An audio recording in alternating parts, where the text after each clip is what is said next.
Museum and Bookstore in Tampa, Florida. Hello, Gigi. Hello, how are you? Fine, thank you. Fine, thank you. Good morning. You're looking dapper in your new hat. Thank you. Thank you. Gigi, today's a holiday. Today is the first ever Juneteenth holiday in America. You're going to be talking about it tomorrow. Oh, yes, I am so excited. And it's so apropos. I mean, coming in right at the time that we're doing this big celebration. Um, it's just awesome. It's awesome. So we're Yeah, that's excited great. about it. Is that what you're going to be talking about tomorrow? You've got a few words on the subject. Yes, actually, I'm going to be talking about Juneteenth and the inception of Juneteenth, how it started, the different days. They called it Emancipation Day, Freedom Day, various names that they had, uh, but just the history of that, and then also comparing some lives of enslaved people. A gentleman named Cujo Lewis, who was on the last ship that brought enslaved people into Alabama, and also um, kind of correlating that with the situation in Georgia, where some men bought in enslaved people from Africa when it was illegal, and it's the same thing with Cujo. And Mhm. they actually chased them, the ones coming into Georgia, and they said that they were the last in 1859, but they weren't. Um, the Clotilda that Cujo Lewis's ancestors were on. So just We were still bringing in slaves as late as 1859. yes, yes, yep. What's going on in Tampa tomorrow? You got any big? Is the city having some celebrations for the Juneteenth Yes, holiday? and the city has put us front and center. I'm so excited because at our event, we're going to have vendors. We're having some historical, actual, a lady who helped get the Fortune Taylor Bridge named. That's a bridge here in Tampa that connects East Tampa to West Tampa. And the lady fought diligently to get that named for her because she gave Tampa the land. An enslaved woman Hmm. gave Tampa the land. Hmm. And there's How exciting! another um, performance we're going to have by a lady who does Mary McLeod Bethune. My husband is going to be on the program too, talking about Frederick Douglass's speech on what is Fourth of July to the enslaved person. We're having a live Excellent. band. We're having the police department here. They're going to be a vendor giving out information on um, just safety in your community. And they're also going to be doing trying to do some recruitment. We're going to have a group here that are actually going to be registering voters. We're having it's the county that works with children who are in foster care. So they'll be here. So it's a real community event, and we're looking forward, to having people enjoy it and learn. I heard on the news today that even though this has just become a holiday, they said 30% of Americans still don't know about it. And I was one of those people years ago because I was raised in New Jersey and nobody talked about enslavement. Nobody talked about Civil War or any of that. So um, I came late to the realization myself. So hoping to um, enlighten people about the different aspects that surround this Juneteenth celebration and why it's become a national holiday. Long overdue. Are you still there? Okay, it looks like we lost our moderator. Um, the There you And there we are. are.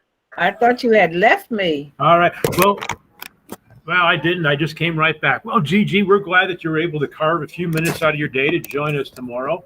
And you are such a great storyteller, such a great raconteur. Is there a female version of raconteur? Raconteuress. You are such a great raconteuress. We look forward to hearing from you. Okay, All thank right. you See you so much. tomorrow. Thank Looking you. forward to All talking right. to Also you gonna. tomorrow. All right. Keep smiling. Okay, bye-bye. All right.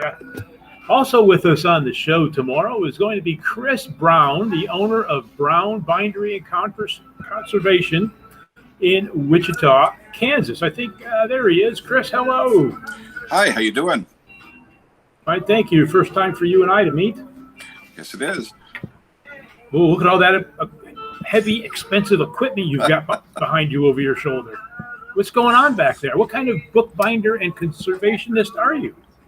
Well, I am primarily somebody who tries to keep a book alive for another generation or two.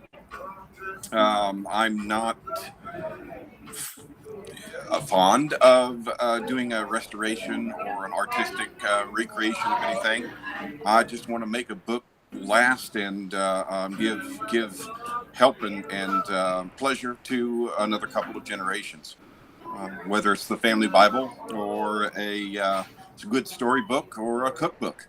If it comes in, I'll make it live for a lot longer than it currently has. Well, you know, Chris, out here, we have a real dearth of bookbinders. I mean, the lead times are like 4 or 5, maybe even 6 months to get a book done out here. What are your lead times running right now? I mean, are you seeing it? I mean, do you have much competition in the state of Kansas? When I started my apprenticeship, there were 4 others. When I finished my apprenticeship, they were gone. I'm the only one right now. And I've got a lead time right now of 7 months. Oh my God. Same thing up here in the Pacific Northwest. It is. And through COVID, it's been a little crazy. Everybody has found that treasure because they were home for a lot longer. Thank you, Maria Kondo. And so they brought it in for me to repair. Yeah. Do you have apprentices? Are you trying to? Well, I haven't been looking for any. My daughter is helping herself with college, working as a part-time apprentice. But she's mostly just helping me with some of the basics that she can do. Helping to tear the book apart or start gluing pages back together, some minor repairs and things that I can help have her do. So kind of accident. Sure. Is this a skill that's being taught in any educational institutions that you're aware of?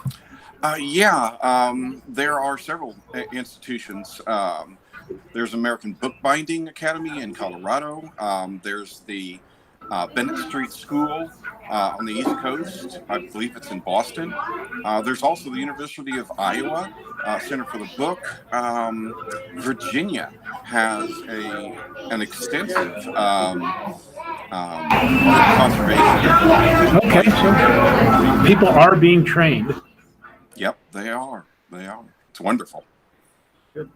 Well, as a bookseller, a book dealer, I often find a treasure that's not quite a treasure because it even needs a little bit of touching up to it, and we're really affected by that. Yeah, you can be. Well, when we get back together tomorrow, I'd also like to hear a little bit more about your philosophy of preservation and conservation, and the ideals that you hold up in keeping a book true to itself. I can do that. I'm happy to do that. I love talking about this, my second found passion. So, What was your first found passion? solving problems with computers. I've been in computer security for 30 years. All right, you got to lead off the show with your career route. I'll tell you how you went from bits to books. Sure, I will do that. All right, I like that phrase. Great. All right, everybody. Tomorrow, Chris Brown from the Brown Book Bindery in Conservation in Wichita, Kansas, along with Gigi Best, are going to be our live guests. Also on the show, we might have Sophia Bobo checking in. Sophia is our great partner that's often bringing us many of these guests in the book world. And we're going to, of course, have Mary Kay Watson, our regular, back with us. She is going to go about part 2 of the class she took online with book artist Carrie Miki, Lonnie Schroeder. And Lee Lane's going to dabble in book clubs. Let us know what they've been talking about. Also, of course, we've got our weekly regular participants, David Hess of Orange Man Bookstore in Orange, California. David's here with Things Found in Books. And finally, Lynn Thompson, the story behind the story, continuing on with LGBTQ writers in the month of June.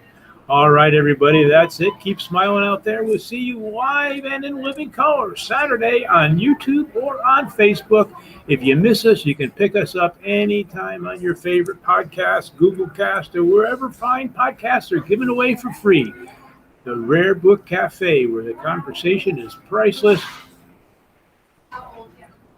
Where the topics are priceless and the conversation is free. What am I thinking about? See you tomorrow, everybody.